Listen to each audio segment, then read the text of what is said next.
મને એક પરેશાની હતી. મેં ઘણું વિચાર્યું, પણ તે પરેશાનીનો કોઈ હલ મને મળ્યો નહીં. તો હું મારા દિયર પાસે ગઈ, કારણ કે મને એવું લાગ્યું કે મારી મુશ્કેલીનો હલ તો તે કાઢી દેશે. જ્યારે હું મારા દિયરના રૂમમાં ગઈ તો તેના રૂમમાં એક મહિલા પહેલેથી જ ત્યાં બેઠી હતી. જ્યારે હું રૂમમાં ગઈ તો તે ત્યાંથી જવા લાગી. હું વધારે ભણેલી ગણેલી નથી, એટલે મને વધારે નોલેજ પણ નથી. જ્યારે મેં મારી સમસ્યા મારા દિયરને સંભળાવી તો તે કહેવા લાગ્યો, ભાભી, તમારા મશીનમાં કાટ લાગી ગયેલો છે, એટલે તેમાં તેલ નાખવું પડશે અને તમારા મશીનનું કામ સાંજે કરવું પડશે. તમે સાંજે મારા રૂમમાં આવી જજો. હું તમારું મશીન બરાબર ઠીક કરી આપીશ. હવે હું રાત પડવાની રાહ જોવા લાગી. મેં બધા માટે જમવાનું બનાવ્યું અને અમે બધાએ સાથે ભોજન કર્યું. પછી હું લગભગ 9 વાગ્યે મારા દિયરના રૂમમાં ગઈ. તે મોબાઈલ ઉપર યુટ્યુબમાં વિડીયો અપલોડ કરી રહ્યો હતો. તે એક યુટ્યુબર પણ છે. તેણે મને કહ્યું, આવો ભાભી, તમે અહીંયા બેસો. પછી અમે બંને વાતો કરવા લાગ્યા.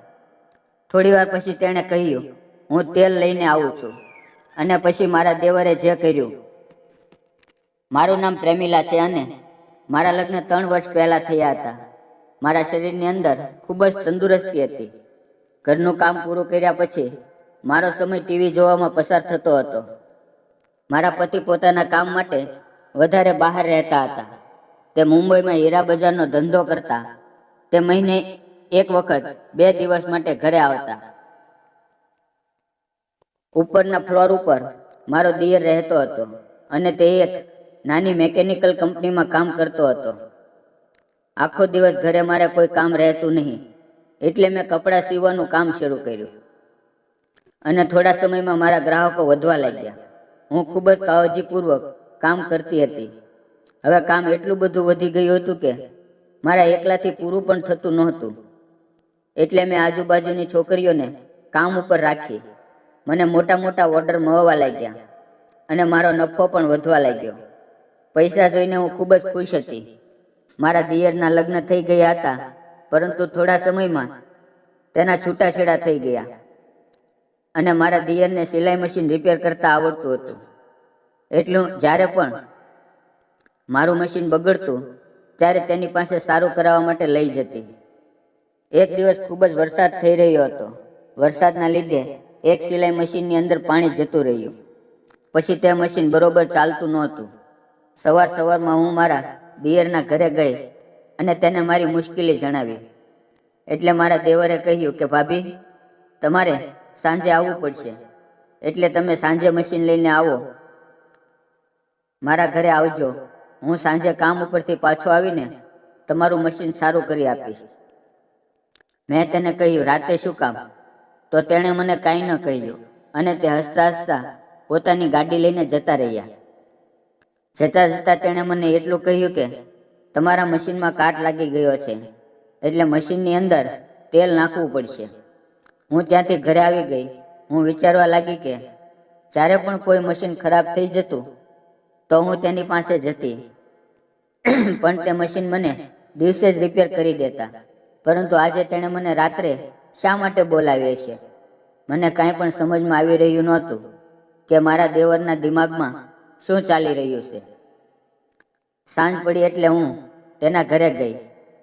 જેવી હું તેના રૂમમાં અંદર દાખલ થઈ તો એક સુંદર છોકરી પણ હતી. મને લાગ્યું કે તે કોઈ કામ માટે આવી હશે. તે મને જોઈને ચાલી ગઈ. મારા દિયરે મને કહ્યું, ભાભી, તમે બેસો, હું તેલ લઈને આવું છું. કારણ કે તમારા મશીનની અંદર કાટ લાગી ગયો છે અને જ્યાં સુધી તેમાં તેલ નહીં નાખવામાં આવે ત્યાં સુધી તે ચાલશે નહીં. અને એટલું કહેતા કહેતા તેણે મને પેંડો ખાવા માટે આપ્યો. મને કંઈ સમજમાં આવી રહ્યું નહોતું. મેં પૂછ્યું, આ પેંડો તમે મને કઈ ખુશીની અંદર આપ્યો?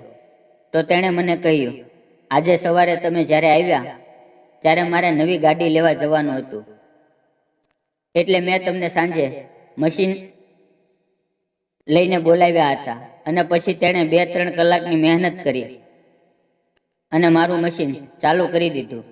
મેં તેનો આભાર માન્યો અને હું મશીન લઈને ઘરે જવા માટે તૈયાર થઈ ગઈ. ત્યાં અચાનક અમારા એરિયાની લાઇટ જતી રહી. તો તેણે કહ્યું, ભાભી, તમારી સિલાઈ મશીન તો હવે ચાલુ થઈ ગઈ છે, પણ જો તમારી ઈચ્છા હોય તો હું તમારી ફટફટી પણ રિપેર કરી આપું. આટલું કહીને તેણે પોતાનો હાથ લંબાવ્યો. વરસાદને લીધે મોસમની અંદર ખૂબ જ ઠંડક આવી ગઈ હતી અને મારે ફટફટી પણ રિપેર કરાવવી હતી.